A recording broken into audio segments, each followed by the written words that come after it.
Pues en primer lugar quiero disculparme un poco porque pues estamos metidos en una gran cantidad de actividades, la lucha contra el nuevo aeropuerto, las cosas acá de desarrollo urbano de la Ciudad de México, de tal manera de que pues no nos da una oportunidad de ocuparnos como quisiéramos de estos temas.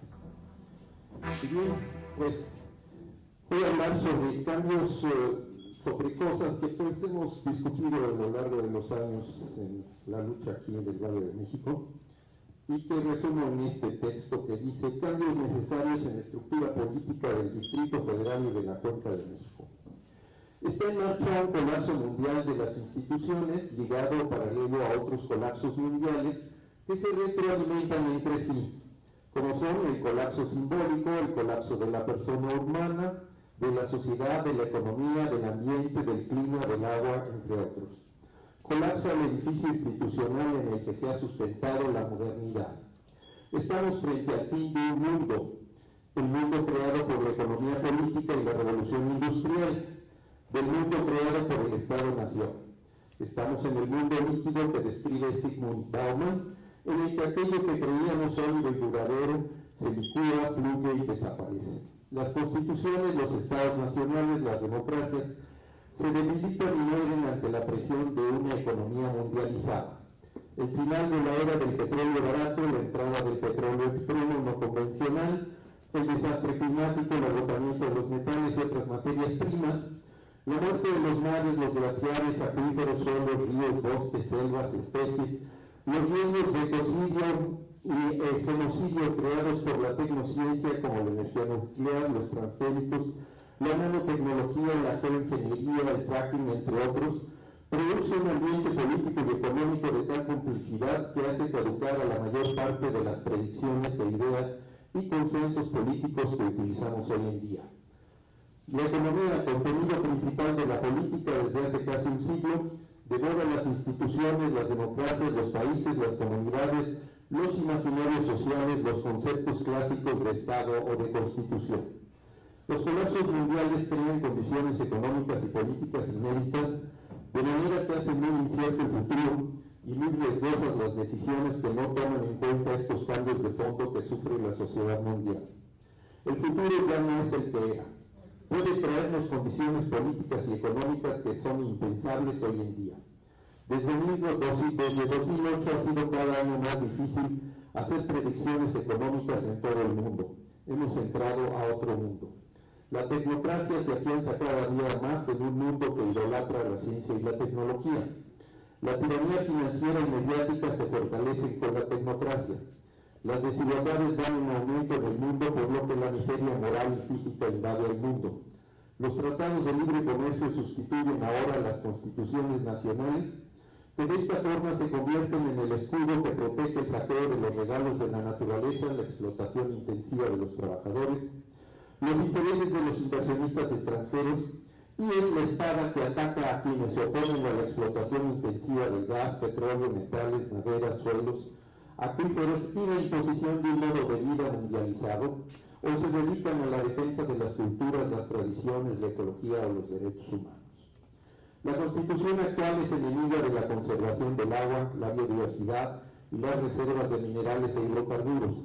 Es enemiga de los pueblos, los ejidos, los barrios, las colonias, las ciudades y las culturas. Desde hace algunas décadas la Constitución mexicana no sirve a los mexicanos. Está muy lejos de servirnos para enfrentar los retos y amenazas que entrañan los colapsos mundiales que vivimos y la creciente miseria y la devastación ambiental de nuestro territorio.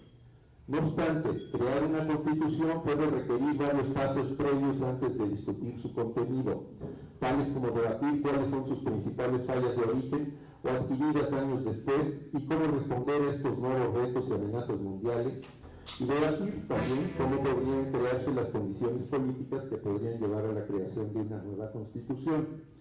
Las mejores constituciones son producto de actos revolucionarios. Los colapsos mundiales en curso pueden lo mismo acelerar la creación de una nueva constitución que impedir su existencia en muchos años o para siempre. Grecia adapta hoy en día su constitución y sus leyes a las exigencias de los banqueros alemanes. México no está muy lejos de llegar a una situación parecida. Los defensores del libre comercio y la globalización financiera crean una poderosa trama política mundial que contiene eficazmente hasta el momento el cambio de las constituciones que ellos han reformado, como es el caso de la mexicana. Indudablemente la cuestión ecológica es la principal falla de origen y adquirida a lo largo de los años de la Constitución mexicana. Es sin lugar a duda el aspecto principal de cualquier nueva constitución, pues es el tema que más importantes conflictos crea en el mundo moderno y el más ignorado por las constituciones y jurisprudencias existentes.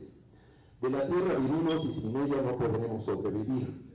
El dominio que ha tenido el pensamiento económico en los últimos 3 siglos es el responsable de esta falla y de los colapsos mundiales que asfixian nuestras vidas. Por ello hay que considerar primero los sustratos ideológicos economicistas de la Constitución, como es la idea del progreso, el culto a la ciencia y la tecnología, la necesidad o la obligación de adaptarse a los sistemas y las máquinas, el consumismo y el trabajo alienado, así como la necesidad de impulsar un crecimiento económico infinito. Todos estos aspectos ideológicos lastran mucho a la Constitución en vigor y deben ser eliminados en cualquier nueva Constitución. La estructura política del Distrito Federal y sus demarcaciones, así como la de los municipios de la cuenca del Valle de México, tanto en el Estado de México como en los estados de Hidalgo y Tlaxcala, territorios sujetos principalmente a los artículos 115, 116, 122 constitucionales, son paradigmáticos de las fallas terribles de la Constitución. El país entero está muy afectado por el centralismo excesivo de nuestro sistema político y la escandalosa concentración de poder económico y político en la cuenca del Valle de México y de las facultades en el gobierno federal. Centralismo y concentración de poder y población van juntos.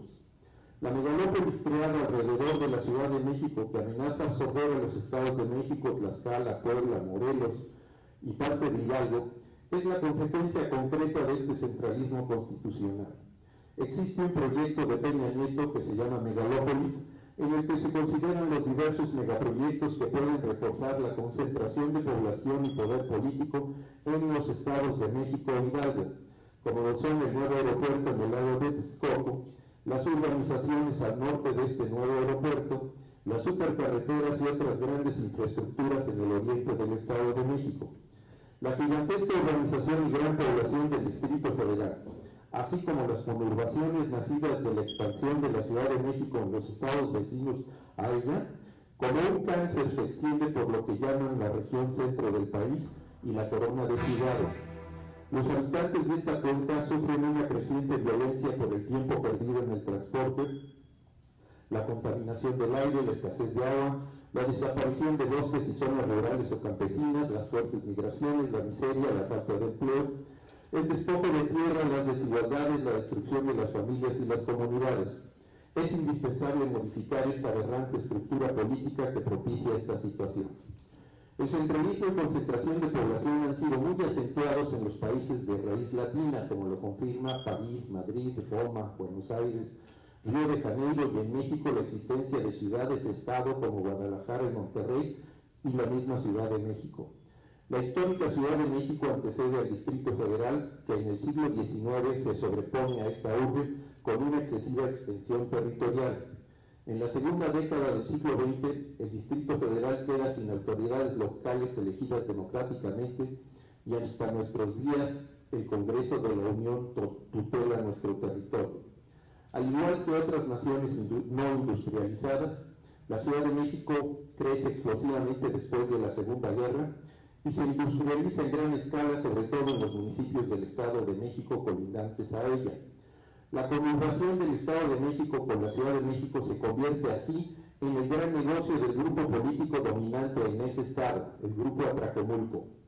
Tan fuerte se hizo este grupo con la estructura política creada por el centralismo mexicano y la concentración de población en la cuenca del Valle de México, que Jan González consigue la regencia del Distrito Federal en el sexenio de López Portillo y la presidencia de la República en 2012 con Peña Nieto. Desde hace varios años el oriente del Estado de México, en la cuenca del Valle de México, tiene mayor población que el Distrito Federal, y se convierte en la mayor reserva de votos muy comprables del país. El Estado de México tiene ahora el control político de México. Las divisiones políticas establecidas en el siglo XIX son hoy en día un gran problema nacional. No hay manera de resolver o mitigar los problemas del agua y del aire sin asambleas de cuenca, sin reconocer los parteaguas, las conurbaciones, el transporte urbano, la necesidad de desconcentrar población y de descentralizar las decisiones. Además, favorecen las aberraciones políticas como es la concentración de población en el Estado de México y del poder en manos del Grupo Atlacomulco. La Ciudad de México ha sido la primera entidad en rebelarse contra el sistema político creado por la corrupción priista, centralista y concentradora, y la que logra algunos cambios estructurales en su relación con el Estado. Desde el sismo de 1985, la Ciudad de México impulsa cambios fundamentales como la elección de sus gobernantes, tanto a nivel del Distrito Federal como de sus demarcaciones, y la expulsión del PRI y del PAN del centro político de esta ciudad. El plebiscito que propusimos en el seminario de 1992 y que fue realizado en 1993, sienta las bases de algunos de estos cambios que se pueden concretar al fin en 1997. Los movimientos vecinales de esta ciudad han ido en aumento desde los años 90 debido a la democratización conseguida después del sismo del 85 y también por la enorme devastación urbana, social y ambiental que ocasiona la construcción de grandes infraestructuras de transporte y de edificación que impulsa la mundialización neoliberal. Estas nuevas condiciones políticas y económicas radicalizan a los movimientos vecinales en estos últimos años, de manera que ahora exigen cambios profundos en las leyes de transporte y vialidad, desarrollo urbano y participación ciudadana. La nueva ley de movilidad, el cambio de nombre propuesto para la ley de desarrollo urbano, el creciente número de organizaciones políticas en la Ciudad de México y el acercamiento de los movimientos locales del oriente del Estado de México a los movimientos contra megaproyectos de la Ciudad de México abren la posibilidad de impulsar con mayor fuerza el cambio en la estructura política del Distrito Federal y del gobierno de la Cuenca del Valle de México. Los movimientos contra la construcción de un nuevo aeropuerto de la Ciudad de México en el lago de Texcoco, contra la eliminación del aeropuerto Benito Juárez, contra la construcción del tren interurbano de alta velocidad con Toluca, contra las ONSAGES, contra los megaproyectos, anticipan otros movimientos mayores. La fuerza destituyente e instituyente del Distrito Federal puede impulsar los